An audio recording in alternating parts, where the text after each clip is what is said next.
Hi, welcome everyone. I'm excited about bringing an episode. We are live on Clubhouse. So the audio is coming from Clubhouse for those who are watching video.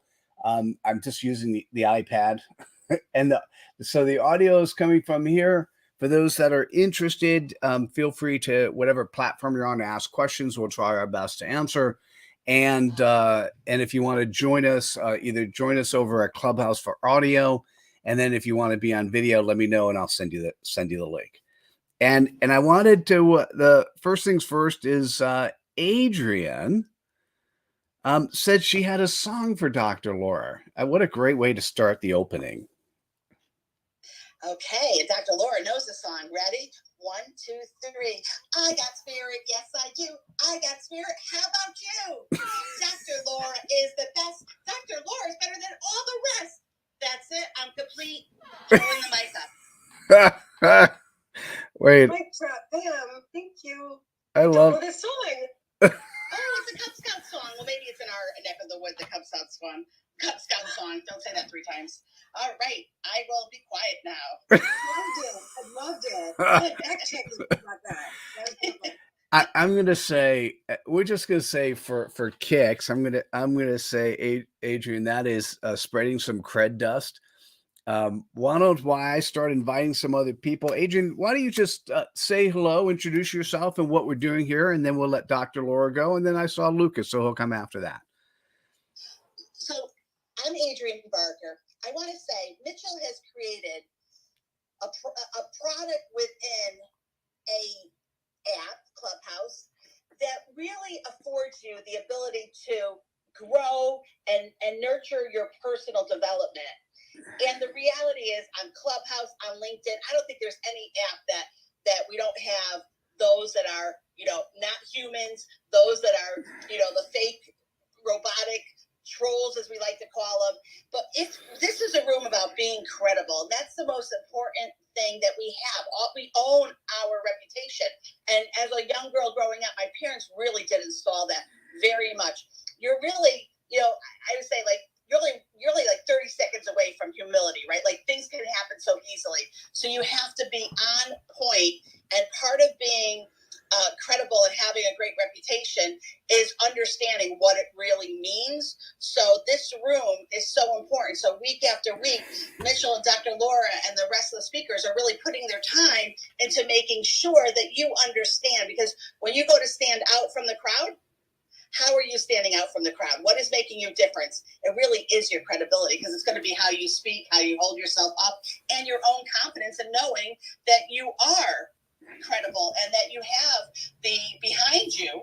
My mom used to say, my dad used to say, behind every good man is a good woman. Well, behind every good business person is their credibility. So I'm Adrian Barker. I love business, grew up in it. It's in my veins. It's in my blood. I'm a proud 60-year-old, and I say that because I've got the experience and the education and the knowledge and the understanding to be credible.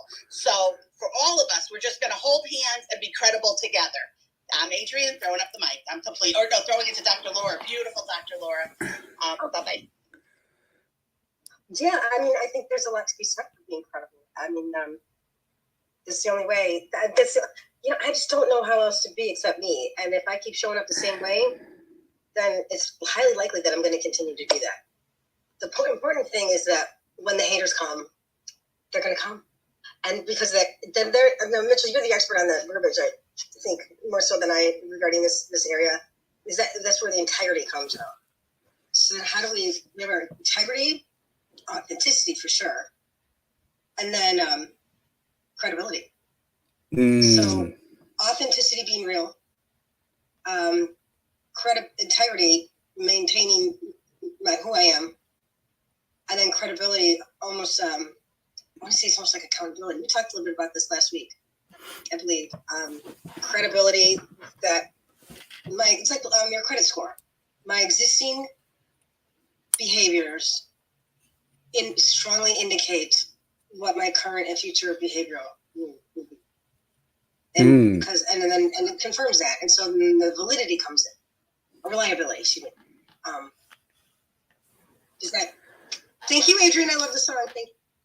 I love that. And Dr. Laura, do you want to just say By the way, thank you both for queuing up some comments and Dr. Laura, if you just want to say just a little bit about you, we're going to come back to your question. So I've queued up in my mind the integrity, authenticity, credibility. I'm going to add in there love and hate. So we'll cover those 5 words. But Dr. Laura, do you want to at least say who you are, and then we'll let Lucas say hello. Sure, yeah, for sure. Well, I'm a global speaker. I'm a storyteller. I'm a hope pusher, which means that I've been in places in my life where I know that hold on pain ends no matter what. And as long as I keep pushing until something happens, I keep pressing forward. Because scripture doesn't say this too shall remain the same. This too shall pass. So regarding the in storyteller, I'm also an author, two-time internationally best-selling author. I'm a transformational life coach, really more of a mind shift expert. So I dive into being mentally well, mentally fit, and I'm also a licensed professional counselor and nationally certified as well. Cool. Well, thank you. Mr. Lucas Root. By the way, I quoted you and spread some cred dust of yours this morning in the Friends of Peter meeting, which the happy word was luck. And I decided that the levels of consciousness needed to be explained, and that was yours, Lucas. Oh, it was amazing. Thank you. Thanks for inviting me in, Mitchell.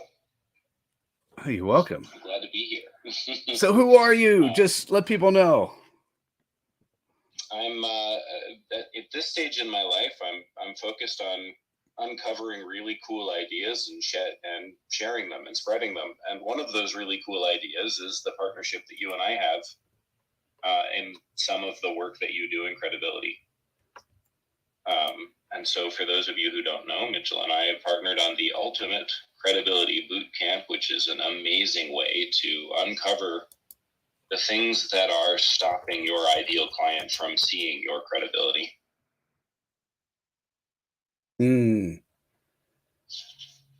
Yeah, that's kind of cool. That's right. You were going to do some recordings this morning. Did you do them? How did that go? Well, you have to wait until the sun's a little bit higher. Oh, you're like me. No, seriously. Oh, you're going outside to do it. Got it. Yeah.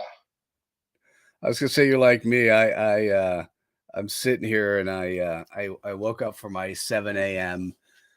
Meeting, and technically 9 a.m. Texas time. So I woke up for my 7 a.m. meeting, and it probably took me a half hour before I'm like, oh yeah, here I am. And I demonstrated I demonstrated through me in terms of what we're doing. Oh my God, it was so super cool. So let's God, there's so many things to talk about. This is so much fun. So let's hey Lucas, why don't you start with, I want to answer Dr. Laura's questions on integrity, authenticity, and credibility. And I want to do it through the lens of, can we stick with the 4 levels of consciousness? Do you want to share those? Only 4, not 5? You know, because you and I haven't figured out what the 5th one is yet. You could share it, but I think the 4 are really, I could put my hands on the 4. You do what you say what you do what you want. I've been sharing 4 because sometimes, by the way, I love things in either 3 or 5. So if you have to share all 5, please do. But I'm kind of thinking, a lot of times I just share the first 3, because people can understand it. Sure. I mean, remember our conversation, and to remind everyone else who wasn't there, I am a professional strategist. Actually true. So even though I haven't experienced the 5th one, I do actually see the pathway to it. It makes sense. I know it's real, even though I haven't experienced it. And that's me being vulnerable, saying I'm not there. I'm not at that 5th level. I never have been, not even in a moment of inspiration. Well, if that's the case, then you have to share all 5. So let's let people know what we're talking about, and then I'll make sure we integrate in Dr. Laura's questions. Absolutely. So the base level of consciousness is to me. It's to me consciousness. It's the world happens to me. Another way that people call that is a victim mentality. The world is happening to me. The situation happened to me. Why did you do that to me? So to me, consciousness is the first level. The second one is by me. To me, by me. By me means the world that I live in is the way it is because I made it so. So I have my world by my actions, by my mindset, by my approach. To me, by me. The third one is for me. And that is accepting that in the continuum of your growth, the divine plan is working for you. It brings you hard situations and easy situations so that you can take the next step that you need to take. You have rest when you need rest. You have lessons when you need lessons. You repeat lessons when you need to repeat lessons. That one right there, that, by the way, is me often. I'm a repeat lessons when I need to repeat lessons kind of guy. The fourth one is through me. I have experienced through me in moments of inspiration. It is beautiful and wonderful. And that is that as the world occurs, it occurs through me. As my life occurs, as the best things that happen occur, they occur through me. And that is that the universal force, God, universe, source, whatever you want to call it, is working through me in pursuit of the divine plan. And the final one is as me. This one's really quite extraordinary. I see the strategy, the path. I understand that that is, in fact, the next step on the ladder, even though I can't say that I've ever actually reached it. As me. That is achieving a version of conscious oneness, kind of like nirvana, maybe, perhaps, where all of the actions that happen in my world are happening as me, i.e., if I were in that situation, that's exactly what I would be doing. And because you and I are both part of the universal oneness, your actions and my actions are a coordinated dance by me, as me. God, it's so interesting. I encourage you to, if you're listening to this, or in a couple of platforms, I'll share Lucas's thoughts, is to think about, Lucas, that so the word in the networking group I was in this morning was luck. The networking group I participated in is Peter Strobel's Friends of Peter, and the word was luck. And what I was thinking about was, when you're at consciousness level 1, luck is good luck, bad luck. It's whatever, it's whatever happens to you, and the goal for you personally is to make sure that you not just happen by you, but at least allow things to happen for you. Because if things happen for you, then whatever happens is sort of the right thing to happen. And it's the one of the guys this morning, which was amazing, Breck Churchill. Breck said that it's, if you're putting out the right frequency, this is sort of like the secret. If you have the right thoughts coming your way, putting out the right frequency, a lot of times the luck that comes your way is the good luck. Right? Because you're putting yourself out there looking for and positioning yourself in the right way, the right area. And I just love that.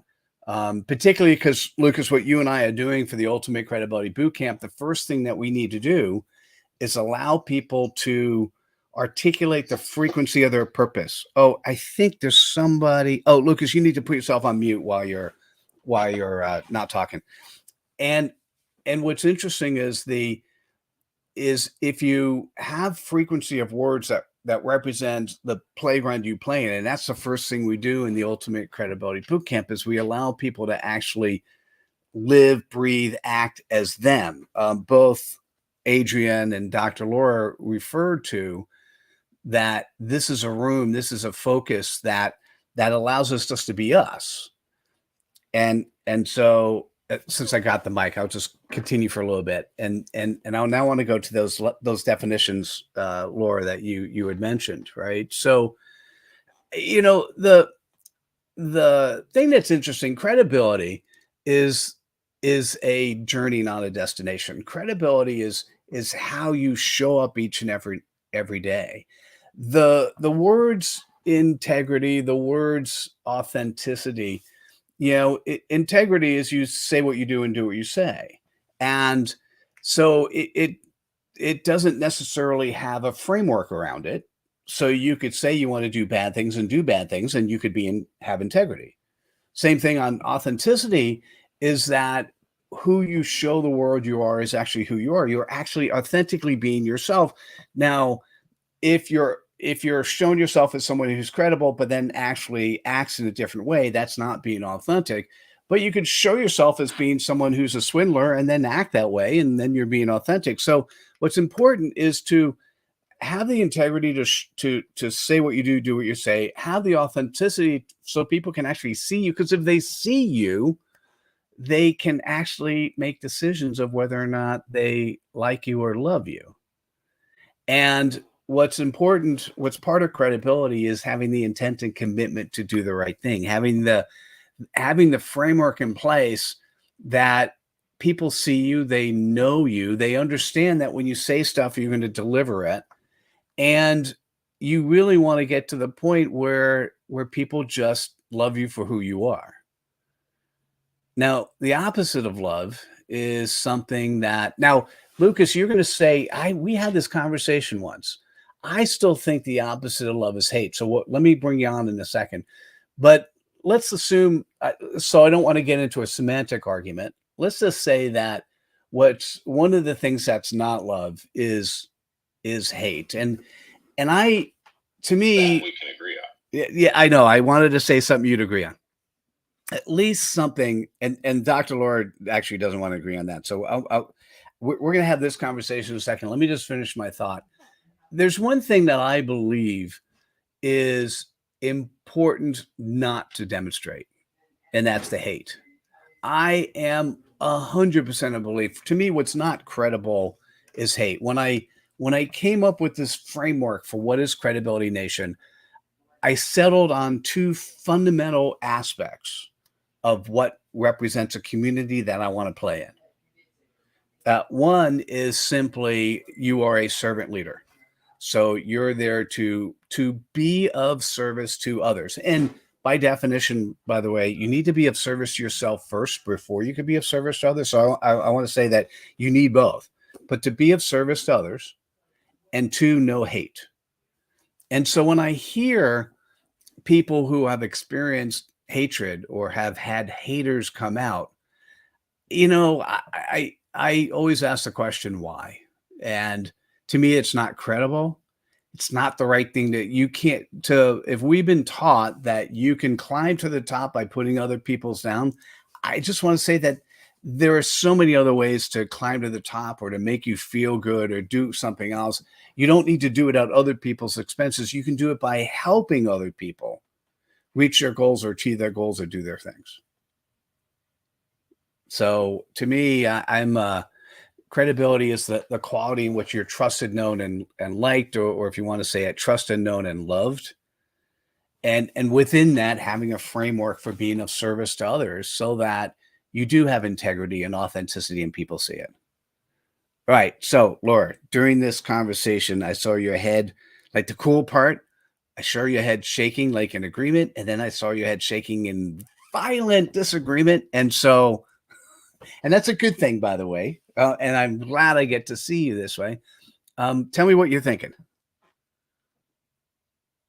See, okay, it's hard for me to articulate. I'll try. I think that the opposite of love is fear. I think maybe that was you when we had that conversation. Maybe. Maybe. But Yeah, maybe. It was us. Yeah. But my answer wasn't fear.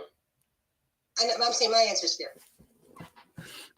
All right, go ahead. We can do answers. Yeah. Let's. Oh, we actually can. That's the cool part, and we still love each other. Answers. Okay. We have the same answer. Tell me about the fear thing. Yeah. Well, okay. So we all have these feelings and emotions. Okay, so it's like to be fearful of something, and each one of these, so we have to be, okay, I don't know if you've read Atlas of the Heart. It always comes back to Brown. And there's all these different emotions. So if I say love, is that equivalent to joy, elation,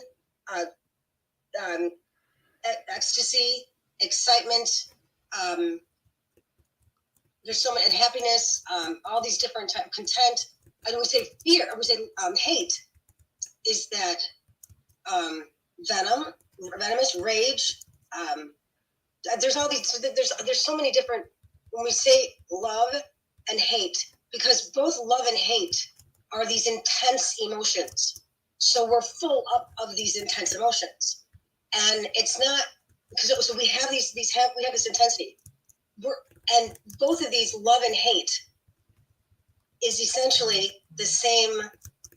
It's the same thing, although it's some might say it's a polar opposite.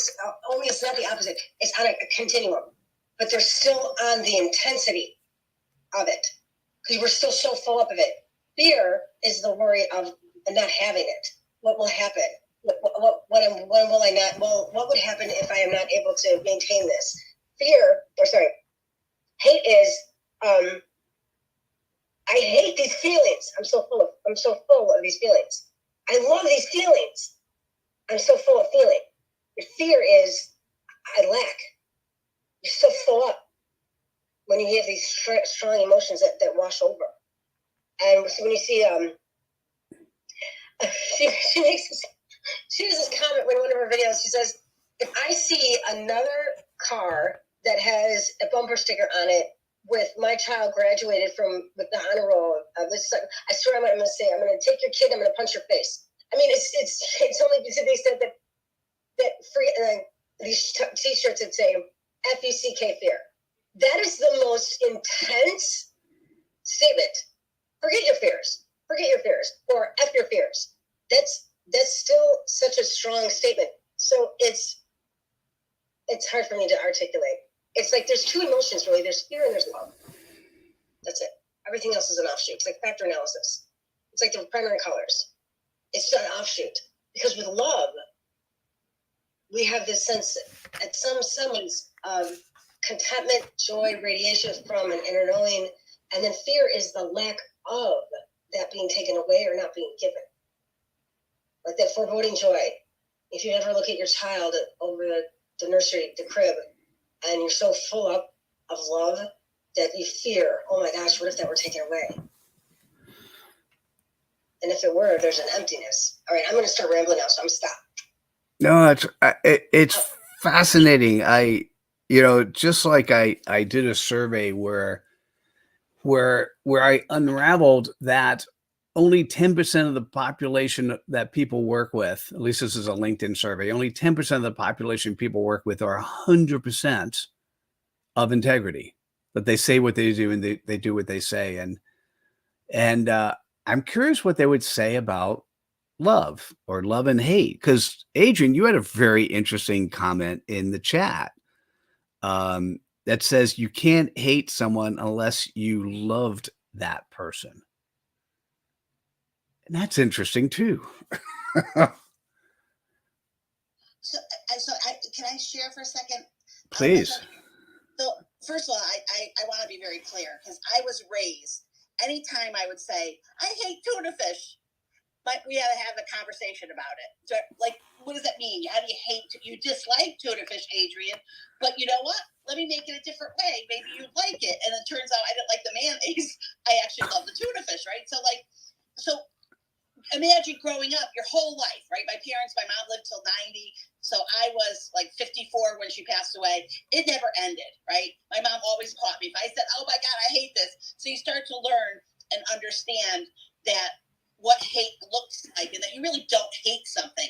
But when it comes to like another person, I'm not talking about like product people. I'm talking about people, not places or things. I do believe that that strong emotion of hate, you really only feel that when you love someone. So maybe that's another thing. If I said, "Oh, I hate so and so," my mom would say, "Then you must have really loved them, Adrian," because that's the only way. And then I just want to go to the gratitude and fear, and then I want to throw gratitude in because this really helped me. And I do have feelings of fear, and it comes at night when my brain is working, and it actually hits me like a fire. I actually can feel the color red from my toes all the way to the top of my head. And the best way to describe it is your children are out and it's 3 o'clock in the morning and you're fearful, right? Oh my God, what if something happens to them? And I've always been a nervous Nelly. And I was taught at a training one time that you can't feel fear and gratitude at the same time. So I'm like, okay, let me check it out. So when I start getting that fear, I immediately go to the place of gratitude and I start listing. I'm so glad I have a place over. I'm so glad I have children that are healthy, blah, blah, blah. I keep doing it. And honestly, you really can't feel fear and gratitude at the same time. Adrian, passing you the mic. Ooh, that sounds like a positive intelligence way to think about life. You can't feel gratitude and fear at the same time. That's pretty interesting.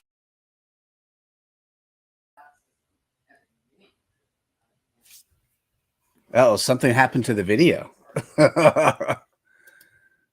There we go. Oh, Dr. Well, Laura. Okay. Because Rosie's in the house, she's got a lot of things to say. She's amazing. I'm wondering, okay, so the intensity, because if we have these intense emotions, like I know I've had it immensely and very intense, that I can experience joy and utter anguish at the same time. Not great anguish, and because it's acute, and at the same time be overwhelmed with joy, hearing my father's last rites. What? I'm in there. I'm here in Chicago. He's in Hawaii. I always said I was grateful that he was there for my first breath. I wanted to be there for his last. And I realized I wasn't going to get what I wanted. So I had to deal with that while I'm listening to a priest for 10 minutes. Yeah. At the same time, I could hold those places. I could hold that space for myself. And it was amazing, beautiful. Both of those are so intense. So if they're just like a hue of let's say the color red, it's not magenta, it's not pink. I mean, there could be little offshoots, right? But then if those are both so strong feelings, then possibly indifference is the opposite. Because anytime we're feeling, then there's a lack of feeling. There's color, and then there's no color. It's not black and white; they're both colors. So, like the opposite of hate is not love; it's apathy. There's just you don't care. Like with relationships, John Gottman, who's out of the University of Washington, he has his love lab, and he can predict with over 92% accuracy which couples will divorce within 15 minutes in his love lab. They're hooked up to all these electrodes and these 4 horsemen, and he says the number one indicator is contempt. It's not criticism, it's not defensiveness, and it's not stonewalling. No, those are the other 3. It's contempt. It's that you hold the person of low moral. You think, in layperson's term, you think they're a piece of crap. They're just a speck. You just don't even care anymore. I just don't care. I mean, if you hate somebody, you care. You're still in it. But I don't even care about it. I hope that makes sense. I'm not saying it's right. That's what's happening in my head. No, there's a particular word there. Lucas, thanks for jumping in with your excitement. I actually sometimes I just can't hold myself back. I know, and I'm okay with that. It's really okay. This thing called the word respect. I'm really glad you brought that up, Dr. Laura, because the word respect is I don't because I just did what is the opposite of love in Google, and it says hate, right? And I think I really Yet like another example of Google being wrong. I don't think I said respect. I might have, but I don't recall. it was definitely one of those words you grappled on, and it's one of those things that we're all looking for, right? We are always looking for respect, right? We want to be seen, we want to be heard, we want to be respected, and I'm going to go the next step. We want to be loved, and it's, I think, to be credible. Maybe part of it is we just be of we respect our fellow human. We respect those. We actually, I don't have to like everything somebody does. As a matter of fact, I don't like everything people that I love. I don't like everything they do. If it's important for me to talk about it, I will. Like, for instance, I do like my full name, Mitchell. Sometimes when people call me Mitch, I just ignore it. And then, and with my brother, who just, he's done it his whole life, and no matter how many times I correct it, he'll never say Mitchell. I'm like, okay, fine, dude. You don't want to, you call me Mitchell, that's fine. Right. And but it's interesting to me when I think about the that word respect in relation to being credible. And I think being credible means that you respect, for those that you're around that are part of you, that you respect them, no matter what, even if they have absolutely opposite opinions. And so maybe it goes back to Adrian, your food thing. It's you don't, if you don't agree with like their particular opinion, you don't hate them because you don't agree with their opinion. You still respect them. You just don't like their opinion. Well, that's interesting. Huh. No, Dr. Laura, I see you shaking your head. I love that. And we've got a couple things in. Did somebody else join us as a speaker? Oh, Ryan joined us. So, guys, if you're interested in speaking and you're in the room, just raise your hand, and we're happy to promote you to speaker where it makes sense. So I will let my moderators make decisions of whether or not you're joining a speaker or not. I appreciate that, and I know it's very interesting to think about this. So this particular week, I'm just trying to relate this conversation to this week. This particular week, it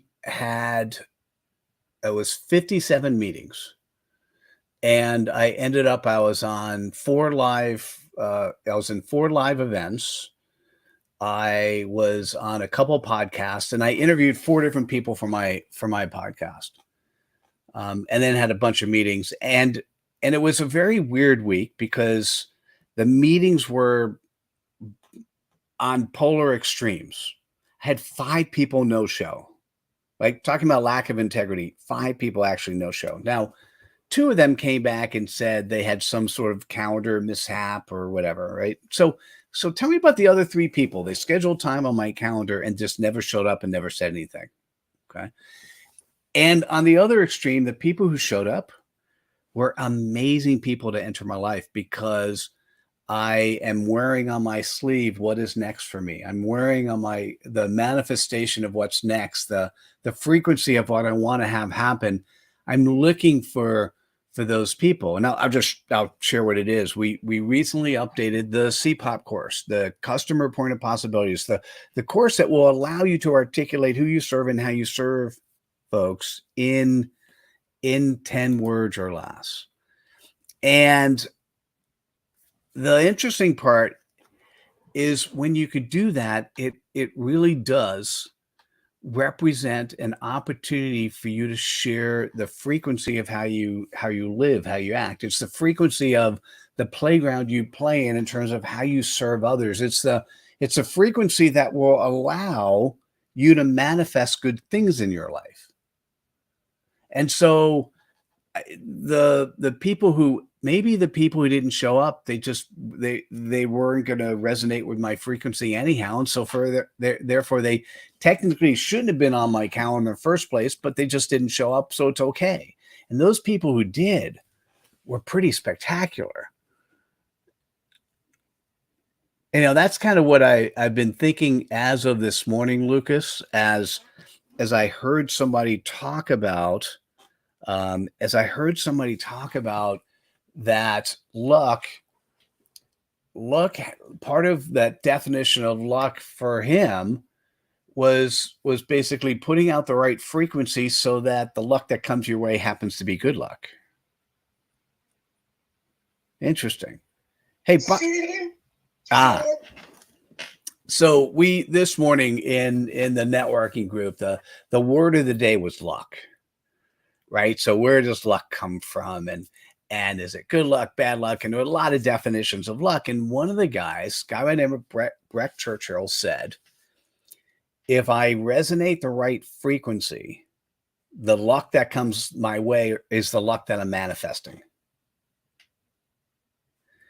And I found that really fascinating. And to me, that's the important part, is to be able to, and this is, Lucas, the reason I brought your name up, and then Byron, we'll get to you in a second. Glad to have you in the room. The reason I brought your name up was when you think about this thing called a CPOP, and mine is, by the way, the title of this room. My CPOP, my customer point of possibilities, is leaders living their values and making a difference. And I want those values to be credible. And that's why we have conversations on words and bring them back to a framework of credibility in this room. And if you're living your values and your values are credible, the people around you, the people who get attracted to you, the people who want to play with you are people who also resonate with the frequency of what you're putting out there. And so to be able to put your frequency out there in such a way where you're attracting the people to play with, both partners and clients and loved ones, whatever that is, I find that to be very powerful. And that's what tied it together for me this morning. Any thoughts on that, Lucas, before we go over to Byron? I love that. I want more of that. Me too. Do you hear how talking about resonating frequencies and attracting, it's not a to me consciousness. It could be by me. It could be for me. It could be through me. And it could be as me. Isn't that amazing? So that could sit in any of those 4 states.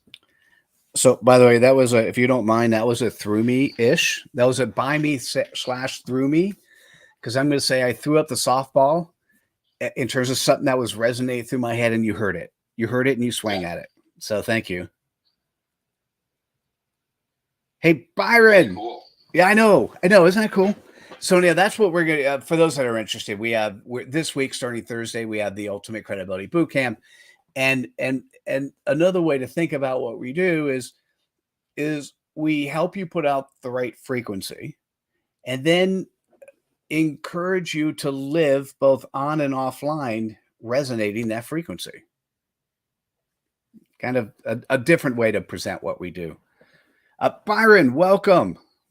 Good to see you, man. How are you?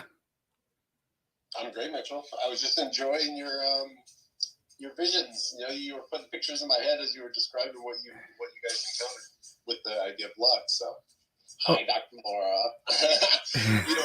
Mitchell, I'm consistently impressed with you guys really nailing down, the structures of being, simplified but impactful, and how that all works with just like showing up as complete. It's just everything that we're built to do, and how we can sometimes get overwhelmed with the noise and the confusions of things. And yeah, man, I appreciate how you break it down a lot. And the CPOP thing, I still haven't really dug deep on it for me, and I'm still in that transformation stage. So, but I appreciate it. It's one of the few times that I really kind of I'm just still. I'm just wow, a lot of this resonates. Frequencies are put out at the level that I receive them. So I appreciate it, buddy. Oh, my pleasure. I'm going to say Byron, when you can, we could do this offline too, but why don't you come on over to Credibly Nation, take the CPOP course, which is less than an hour, and then we can have a conversation about you. And I'd be excited to do that. I appreciate it, Mitchell. I think I'm still in that weird phase of receiving, because the transition from that professional bubble that kind of has everything architected for you, and that little discovery of honesty and truth, through my own BS. So, but yeah, I would love to. It would definitely open up a little bit more, exposure myself to your method. So appreciate it. You're welcome. Part of what it will also do in coming from the roles you're coming from is we're taught all these marketing cookie cutter bullshit ways of living and doing business. And I'm just going to gravitate back to Adrian, what mom told you at the beginning. Like when you would say, "Oh, I hate this food," and I remember the lessons that my mom taught me is when it was along the lines of like when my brother or sister did something bad, I would say, or they did something that wasn't technically smart, I would call them stupid, right? So you don't like the taste of tuna fish was your example. You hate tuna fish. And so my mom would always say to me, just because they may politically correct, just because they may have done something stupid doesn't mean they're stupid. It just means they did something that wasn't in your mind smart. Okay. And same thing, just because you don't like the taste of what you're eating at the moment, the tuna fish, doesn't mean you don't like tuna fish. It means you don't like how I prepared it today. Let me prepare it a different way later. Right. And so I'm going to say to you, Byron, a lot of what you've learned through life because other people have adopted lessons that technically have worked for them. I'm for Clubhouse. I'm doing the hands up. Technically has worked for them, and then they start using it. And it may be dubious lessons that you're sharing. So part of it is throwing out all the dubious crap you've learned throughout life so you could really find the true you. So I see Kimberly in the house. Hi, Kimberly. Hi, Mitchell. How are you doing today? How am I doing? God, I at the moment I'm feeling so much love. I'm just gonna say I'm very happy. I'm very ecstatic. It feels like it for me. It's in the morning, so it's still morning time. I'm gonna say I am very happy with the room and the people here and what I'm doing. So I'm feeling love. But sorry, but that's probably not the question you asked. Great, thank you. How are you? I love it. I love it. I'm doing really, really well. I'm grateful to be alive and breathing and doing what I'm doing and fulfilling my purpose. So it's great to be here. And I know I came in on the tail end of your conversation, but your title led me to the room. I love that because I think as leaders, we absolutely need to be that strong oak tree and continuing to live in our values because that's the only way we're going to be able to show up with integrity. So I love your title. It's great to be here.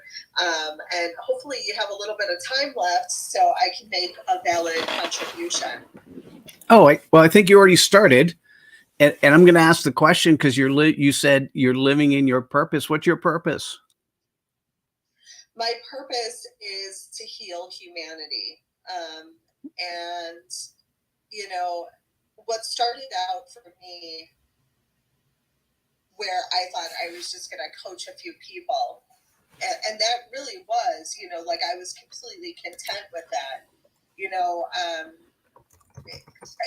For me and my faith, it's, God had other plans for me. And I continue to learn more and more each day, where, we don't arrive, when we think we've arrived, that's a problem. It's only when we know that we have to be in continual learning mode about ourselves first, and then, of course, about the world around us. But it is just abundantly clear that I am really grateful to know what that purpose is. And I continue to serve humanity with my TV show, Faith Rising, Feel the Fire, where we're highlighting social entrepreneurs. And we're defining social entrepreneurs as someone who has a 501c3 or a social project, but really looking at, you know, what their gifts are. Again, serving our clients, you know, what are their gifts and how can we create a space for them to reach more people? Because when they reach more people, you know, humanity is being healed. So yeah, that's just a little small tidbit about my purpose. But thanks so much for allowing me to share. Oh, you're welcome. Glad you're here. Glad you're here. Yeah, it's fascinating. There's a lot of us who want to heal the world. And there's one thing I heard, and by the way, I love that you said it. You gave a definition of someone who's a social entrepreneur, and to be a social entrepreneur, they have to have a 501c3. And I'm just gonna question that one, because it's possible that is the case in many cases. And the thing is, there are a lot of people who are really good, who they do it. They are actually helping the world. They are doing amazing things, but they don't have that tax status associated with healing the world, right? So they and subsequently, there are many people who have 501c3s who really aren't social entrepreneurs, and it's not my determination to make decisions on what people are doing. I would say, though, that healing the world, I guess the implication is the world has wounds. And based on what I see, I have the same bigger goal as you. My goal is to tip the scale between those in the world that are credible and those that are human. The TEDx that I did, which is getting pretty close to 400,000 views. I'm excited about this. It's called "We Are Losing Our Humanity," and I'm tired of watching it happen. And I think we could heal the world through credibility. We could heal the world through love. Dr. Laura, we could heal the world through respect. And I just think there's so much opportunity out here. And wow. Anyway, thanks for joining. Adrian, it's been a little bit. What's resonating in you in terms of what you're hearing? So a couple of things. Thank you for asking. So first of all, you know what? I really do turn to gratitude. So in my mind, a couple of things. So if someone booked an appointment with me and they didn't show up, honestly, my first thought is, are they okay?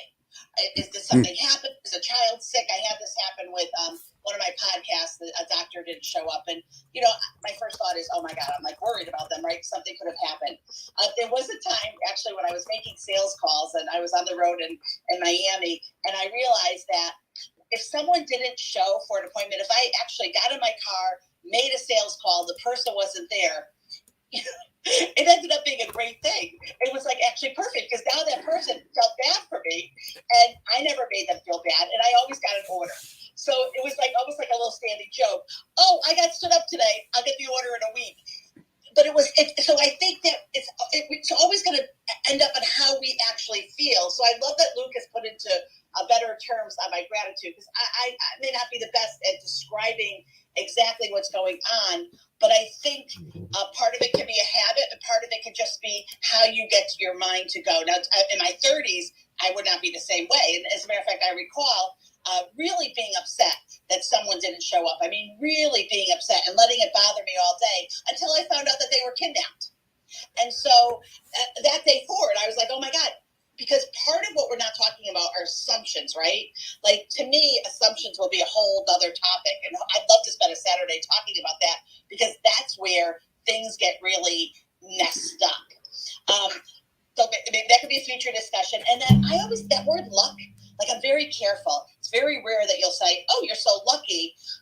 And I'm never really sure about the word blessed, but it's the only other word I can think of. Like, if a man is with a beautiful woman, I don't want to say he's lucky, because maybe the luck to me maybe not be the situation. I'm just like jealous that he gets to wake up and look at her every morning. And how do I describe that? And so, maybe someone would say the word lucky, or maybe I would say the word blessed, or, oh, I wish I was you. I would love to look at her every morning. Like that kind of thing is so I'm very careful with the word lucky. Because to me it's a 4-leaf clover, and I think a lot of us really have worked hard and have earned a lot of what we have done. And in all honesty, I'm going to say one other thing. I've always had a really strong instinct. And I've also, with my instinct, have learned not to say, I told you so. But there is something really like, if I could just say, like, I feel like I've got the angels always around me. There's always something that's great that's happening. Or even when it's bad, I see the glory in it. And it's just, I don't know if I could take a class on that. I don't know if I could sit in rooms for hours. It's just part of who I am. And that is the hardest part, because you can't really share that. And I don't know, Mitchell, if you really can teach that either. So, and I also know when I'm in a room with all of you and you're so intelligent and able to formulate and put the words in, that I'm weaker in that. I'm not that great. So I really love your conversations, because not that I think I'm wrong, I just think that I'm defining it incorrectly. So, but thank you. Kimberly, very nice to meet you. And Byron, very nice to meet you too. And everyone else, thank you for being here. I'm Adrienne, giving you back the mic. Dr. Laura, you're sitting here with the word stop it. First of all, Adrienne, you have such a cool approach in life. And when we spent the time talking about, I can't remember if it was last week, the one before, but talking about how you stood up for the integrity of you and your family business and how you show up in the world. It's always amazing to hear your thoughts, and you don't need to compare yourself to anyone else. Just you personally show up in the world credibly. I'm just going to say thank you, and I love you. Thank you so much. And thank you for taking the time to put on this room and offering in a lot of platforms and everything that you're doing. Kimberly, I hope to watch your show. I'm following you, and I definitely want to, soak up all of your energies. Thank you. And thanks so much, Adrienne. And I'd love to connect and learn more about your important work as well, and see how I may support you in that. Thank you. Thanks. So we're close to the end. What I love doing at the end is we're just going to walk through the speakers and let them do a summary of what they're doing. I'm going to say, Dr. Laura, you're up next. Although, Adrienne, is there anything you wanted to add to the summary you just shared? Yes, it's interesting. When you see that I share this room, I'm always saying, if you don't want a drama room, come into this room and, and it's I don't say, again, the emotions that we feel. I feel sad. Like, okay, so, nobody's going to come into this room, or there are not a lot of people, because they don't understand. And because it may be a topic that's hard for someone to really look in the mirror and question themselves. So I'm just so glad you keep doing this and you're finding other platforms, because it's a conversation that must be had. And also, I would love to have a conversation about this, about being credible. Like, what does it mean for a leader, a manager, a business owner to be credible? How does that play into the culture? And what do your employees gain by your showing your credibility? Thank you, Adrienne. We actually do cover that as part of. Thank you for queuing up the Ultimate Credibility Bootcamp. For those that are listening, watching, ultimatecredibilitybootcamp.com. We actually do cover that there, and we will have. You put up 2 cues. We should have assumption as a word we cover, and we'll maybe next week or the one afterwards. But assumptions are interesting, and I do want to cover culture. So we'll one of the Saturdays we'll also just focus primarily on culture. So Dr. Laura, how would you summarize, wrap up? And thank you so much for being you and and showing up and participating and letting people see you too, because your facial expressions are so worth watching you on LinkedIn, YouTube, Facebook, Twitter. Well, Adrian, you just encapsulated the last week, more the last 24 hours of my life, and that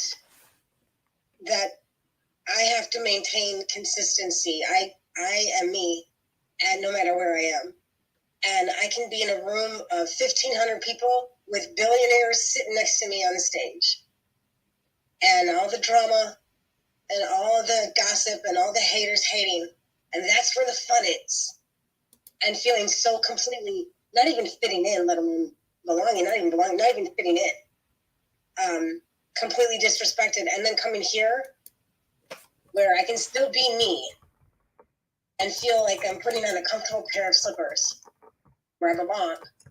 And there's not the hoopla. And I am an extrovert. There's not the hoopla. There's not the accusations. There's just an opening up. And there's comfort in being seen and heard. And I don't know, I'll finish with this. I don't know if this is what you meant earlier, Mitchell. You didn't say it, so probably not. But I heard, I think it was an R word, I'm not sure. Respect, validation. Feeling validated. When you walk into the room, does anyone care? When you walk into the room, do my eyes light up? And if it doesn't, I gotta check me sometimes. And when you walk in the room, my eyes light up because I know everything's better than it was, and that connection's there. It's a spark. It's a light. It's a lift up. Thanks, Adrian, for saying what you said. It just reminded me of how vividly clear it is that wherever I go, there I am. And I provided a quote from Maya Angelou from Mitchell in our chat that we have here. And it says, you are only free when you realize you belong no place. You belong every place, which is no place at all. And that means that when we belong to ourselves, and then we revert to fitting in somewhere else, it's the greatest betrayal of our lives. Because wherever we go, there we are. And that's the only person we're bringing with us is ourselves. And when we violate that trust and honor and integrity to be ourselves, with no credibility, and how do you get that trust back within yourself? It's a thought. Thanks, Mitchell, for letting me speak. Oh my God, that was amazing. Thank you. Although I have to tell you, every time I hear the phrase "wherever you go, there you are," I always think about Buckaroo Banzai in the Eighth Dimension, and it's the first time I heard that from that movie. I'm like, wherever you go, there you are. so thank you for bringing a smile to my face. Byron, would you like to give a summary? Yes, let me give this a shot, Mitchell.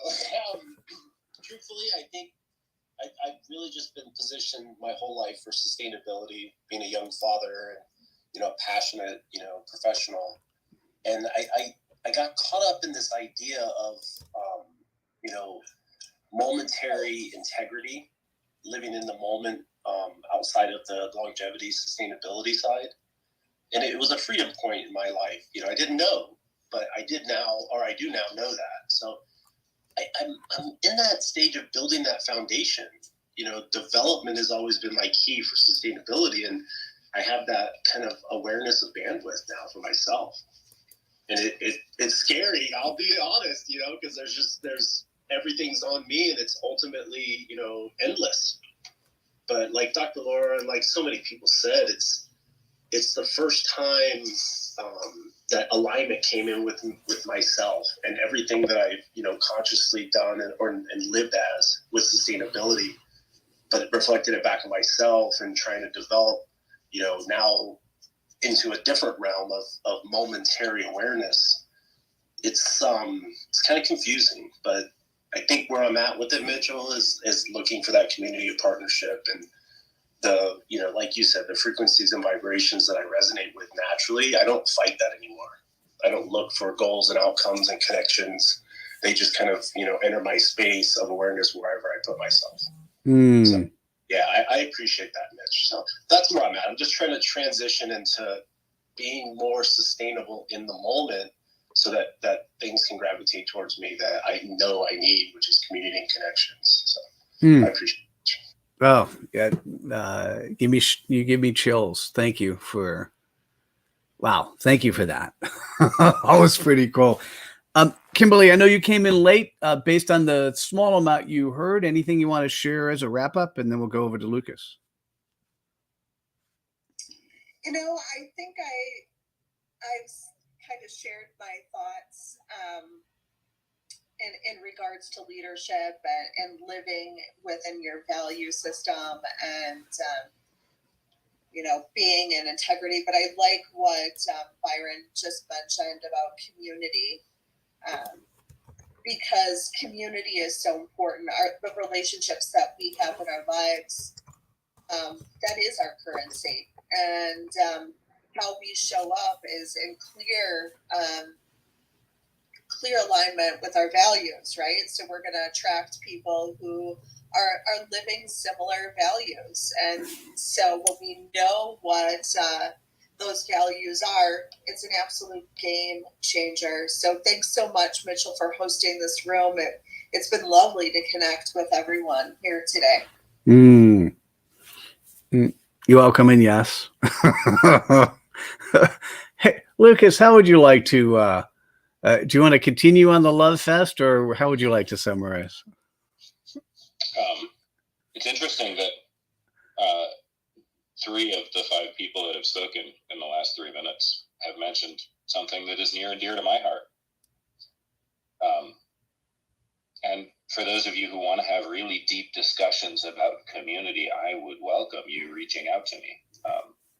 I recently started a podcast. I'm trying to change the world like Mitchell is, because I think that community, the word itself, the idea that we rest behind that word is poorly understood, for better or worse. I think that most people don't really have a clear concept of what community is, what it can mean, what we can do with it, how we can interact with it, be in community. And I think that that's really sad. In a very real sense, from a community perspective, Mitchell, we're losing our humanity, and I'm tired of watching it happen. And so, again, those of you who want to have deep conversations about community, I have spent a huge amount of time thinking about, talking about, writing about community, and now my podcast is exploring it in other leaders who are connected with me as well. And I love that conversation. I love talking about community, and I love helping the world be a better place through community. And one last little plug, because I do. For those of you who want to talk about community and credibility and the intersection, come to our Credibility Bootcamp. All right, thank you. So I don't have to do that because you did, but ka-ching, I like that. And I want to say, Mohammed, thank you for showing up at the end. It's great to see you. Listen, if you want to be one of the featured speakers next week, just ping me, and I'd be so honored to have you come in. I was just going to do a quick summary and then wrap up for the day. And so, Mohammed, I'd be so honored to make you one of the featured speakers for next week. And I know you got lots of opportunities to do that. So, but it would be great to get to know you more and get to feel. Dr. Laura just said you were spectacular, and all she has to do is say, hey, this is somebody in the room that is so worthy to listen to. And so I just didn't want to, unless if you want, you're more welcome to come up and say hi, but otherwise I think I'm just going to wrap up. I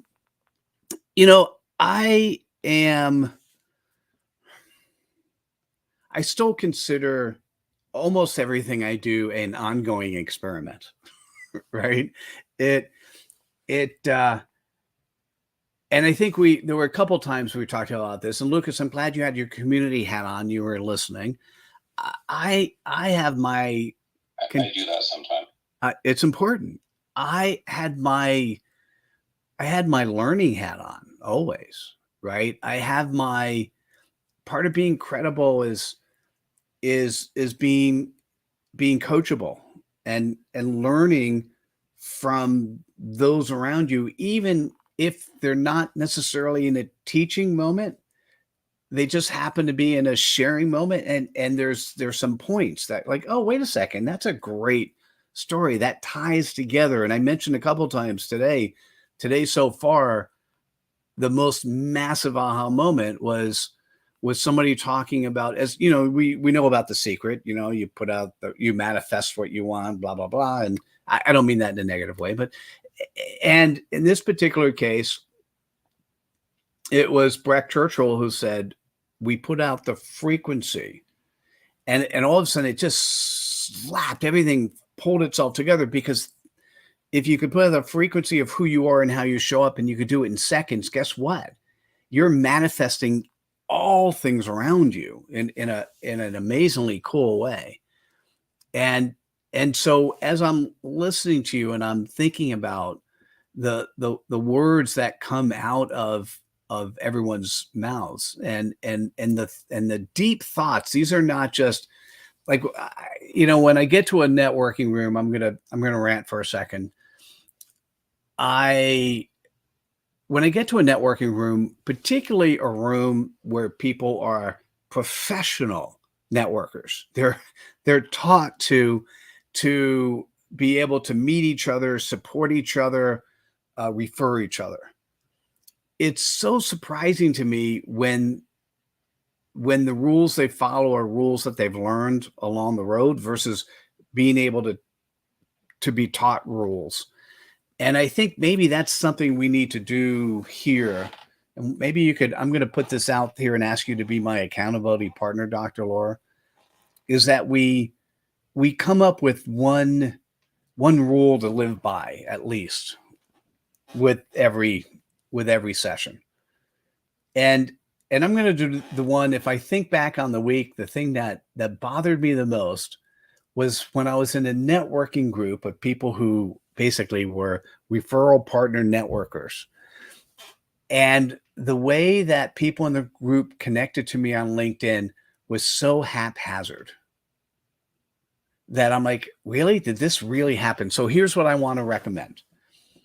You know, if you see somebody here in the room and you want to connect to them, you know, if it's me and you want to connect on Clubhouse, you know, do the friend thing and then do the chat thing and say something. Hey, I listened to you on Clubhouse. I loved what you said, or I didn't like what you said and I want to talk to you about it.